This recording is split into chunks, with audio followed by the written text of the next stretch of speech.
नमस्कार, मैं संदीप कुमार। आयुर पक्ष में आप सभी का स्वागत है। आज के हमारे गेस्ट ऋतिक दुबे हैं। आज के इस वीडियो में हम लोग संगीत के ऊपर बातचीत करेंगे। नमस्कार ऋतिक जी। नमस्कार। आयुर पक्ष में आपका स्वागत है।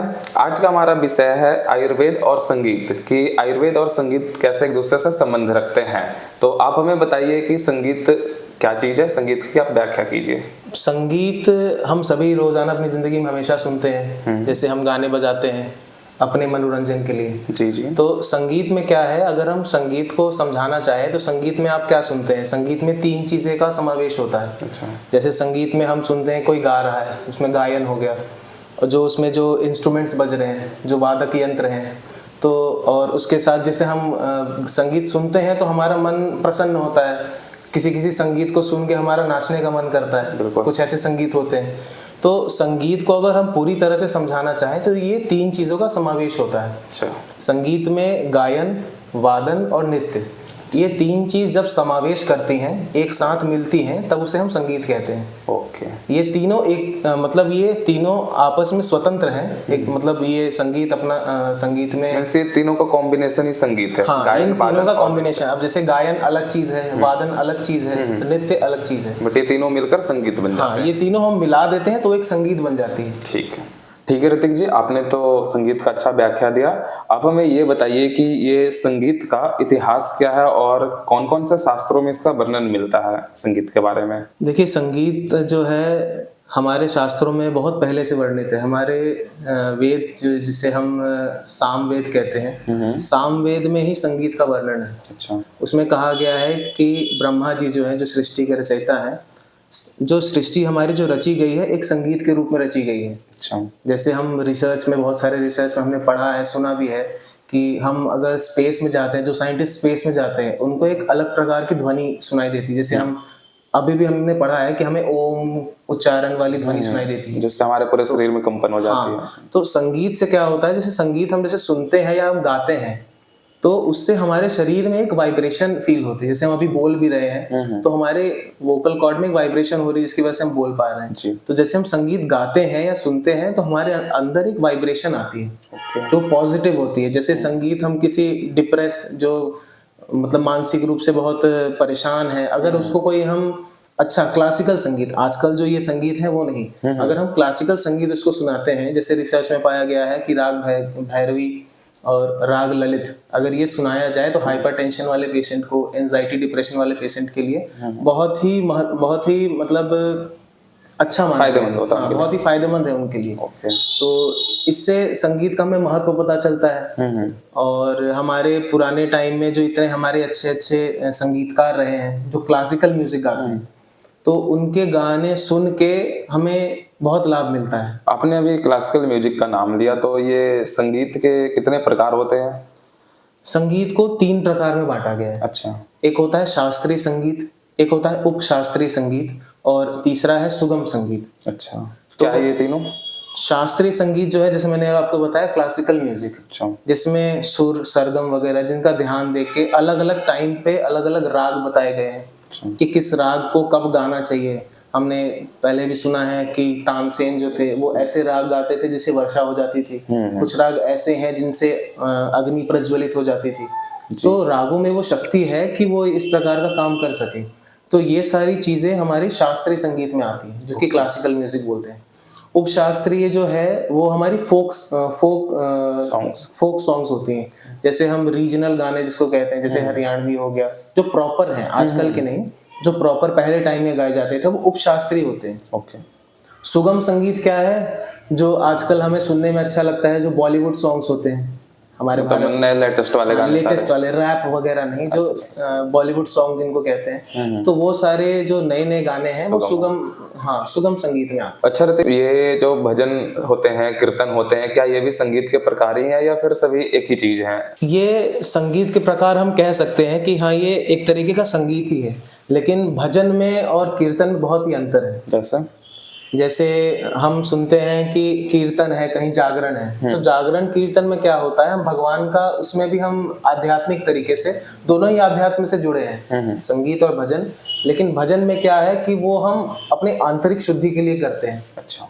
भजन को हम जो है कि बहुत तेज इलाबोरेट करके या बहुत जोर से हम उसको नहीं करते। जैसे हमारे संत लोग कहते हैं कि भगवान का नाम जपना चाहिए, भजना चाहिए। भजन का अर्थ भजने से ही होता है कि हम उसको रेगुलरली चांट करते रहे, बोलते रहे। अच्छा। जैसे हम भगवान राम का नाम राम राम बोलते रहते हैं, तो इस प्रकार से ये हमारा भजन है, वो हम इंटरनली करते हैं। ओके। कीर्तन में क्या है कि भगवान के किसी मंत्र का गायन कर रहे हैं हम, या हम किसी भगवान के कुछ गुणों का वर्णन कर रहे हैं, तो वो हमारा कीर्तन में आ जाता है। अच्छा। जैसे हम कहीं कीर्तन सुनते हैं, उसमें हम क्या सुनते हैं कि भगवान का ये मंत्र है, इस मंत्र से कथा टाइप की उनके बारे में, वो और कुछ भगवान के गुणों के बारे में है कि तेरे मतलब बहुत सारे हैं, तो ये कीर्तन में आते हैं। अच्छा, मगर है सारे संगीत के प्रकार, संगीत के ही प्रकार है, लेकिन दोनों में अंतर जमीन आसमान का है। एक हमारी इंटरनल शुद्धि के लिए है, जो कि हमें अंदर से शुद्ध कर रहा है, हमें आत्मा परमात्मा का मिलन, जिसमें हम कहते हैं आध्यात्म से हमें जोड़ता है। कीर्तन भी वही है, लेकिन हम कीर्तन में हम दिखाते हैं।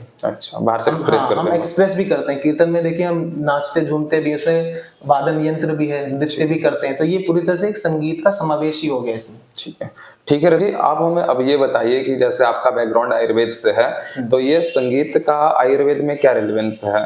मीन्स इस संगीत से हमारा शारीरिक और मानसिक फायदा कैसे होता है? अब देखिए, जैसे मैंने अभी स्टार्टिंग में बताया था कि संगीत से शारीरिक और मानसिक तनाव, थकावट जो होती है, जैसे हम कहीं कुछ काम कर रहे होते हैं तो बहुत लोगों की आदत होती है कि एक स्लो म्यूजिक चला लेते हैं बैकग्राउंड में जी। तो उससे क्या होता है कि काम करने में थोड़ी आसानी रहती है, एकाग्रता बढ़ती है उससे। जैसे हम संगीत सुन रहे हैं ध्यान से, कान में ईयरफोन लगा के जो भी है, तो उससे हमारे मन की एकाग्रता एक तरफ बढ़ती है। जी जी।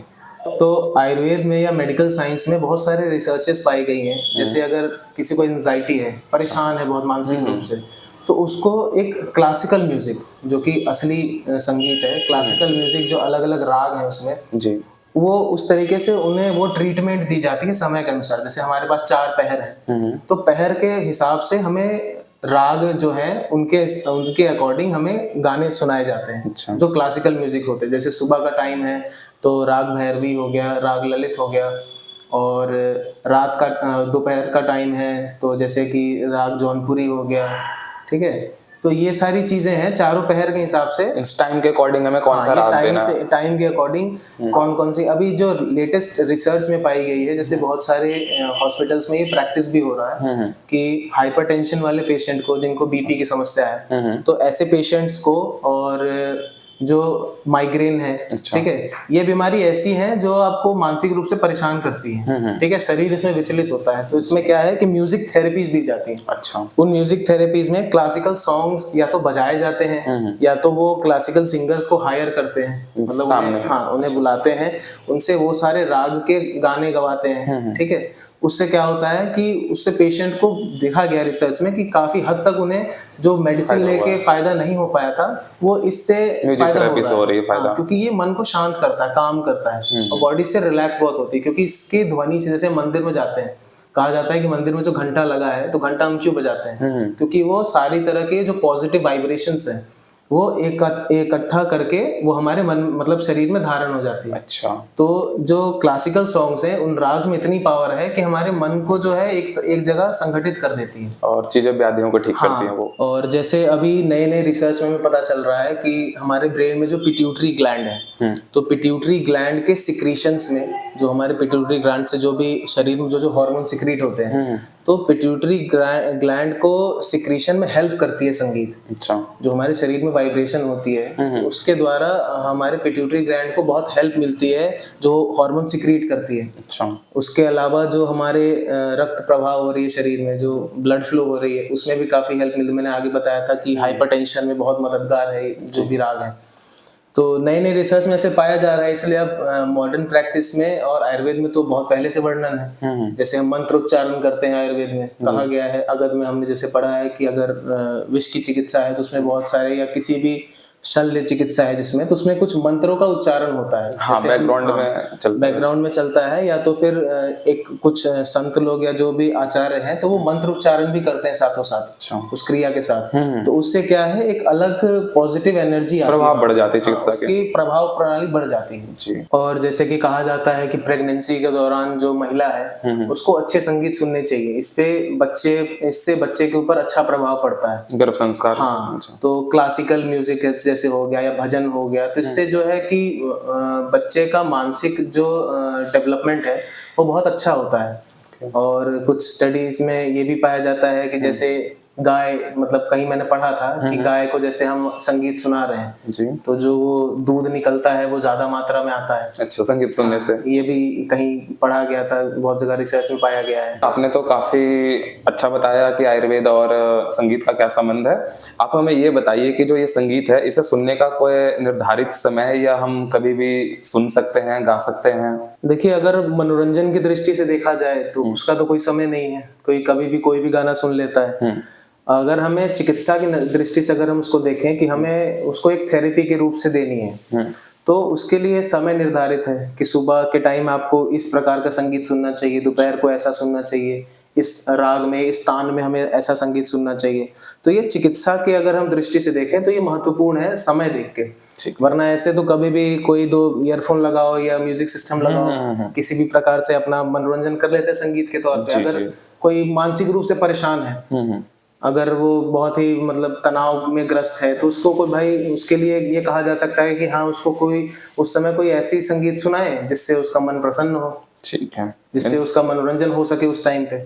तो ये एक मनोरंजन के तौर पे देखा जा सकता है कि हाँ, आप किसी भी टाइम संगीत सुन सकते हैं। आप अब हमें ये बताइए कि संगीत को लेकर आपका आयुर्पक्ष क्या है? संगीत को लेके मेरा यही कहना है कि अगर हम संगीत सुन रहे हैं तो अच्छा संगीत सुने जो कि क्लासिकल म्यूजिक है। ठीक है। क्योंकि असली संगीत का जो हमें जो प्रभाव देखने को मिलता है वो हमें उसी में मिलेगा।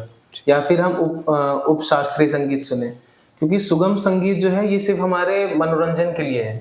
अगर हमें संगीत से कुछ लाभ लेना है, जैसे हमारा चिकित्सा, हमारी जो है कि चिकित्सा जगत से हैं हम, तो हमारे लिए ये है कि हम अपने अगर पेशेंट को बता रहे हैं तो उसे अच्छे संगीत बताएं जिससे सुन के उसका मन प्रसन्न हो। असली संगीत में तुम आप शास्त्रीय संगीत ही सुन सकते हैं, उनका फायदा भी हो, जिससे हाँ, जिससे उसको फायदा मिले कुछ। क्योंकि ऐसे मनोरंजन के लिए तो सभी सुनता है, ऐसा तो कोई है नहीं जो संगीत ना सुनता हो। बिल्कुल। तो अगर आपको उससे फायदा लेना है तो आप शास्त्रीय संगीत की तरफ ही जाएं। कि अच्छे जो हमारे पुराने टाइम के उस्ताद रहे हैं, जो अच्छे संगीतकार हैं, अनूप जलोटा जी हो गए, जैसे राहत फतेह अली खान साहब हो गए, ठीक है, इनके अगर हम गजल सुन रहे हैं या क्लासिकल सॉन्ग सुन रहे हैं तो उसका हमें अलग प्रभाव पड़ेगा। अगर कोई चाहे तो ये प्रैक्टिकली आजमा के भी देख सकता है कि अगर आप गजल सुन रहे हैं या क्लासिकल सॉन्ग सुन रहे हैं तो वो एक म्यूजिक का जो टेस्ट होता है वो इंसान का अपने आप बदल जाएगा। और जैसे हमारे आयुर्वेद में अगर देखा जाए तो अगर हम संगीत को आयुर्वेद से जोड़ ही रहे हैं तो आजकल जो है कि प्रैक्टिस में बहुत सारे डॉक्टर म्यूजिक थेरेपी इंट्रोड्यूस करा रहे हैं कि साथ में अगर आप कोई बीमारी, मानसिक या शारीरिक कोई भी बीमारी लेके जा रहा है तो डॉक्टर उसको मेडिसिन तो दे रहा है, लेकिन साथ ही साथ उसकी म्यूजिकल थेरेपी क्लासेस भी चला रहे हैं, उनके सेशंस भी चल रहे हैं कि आपको आइए, आपको हम म्यूजिक सेशंस देंगे।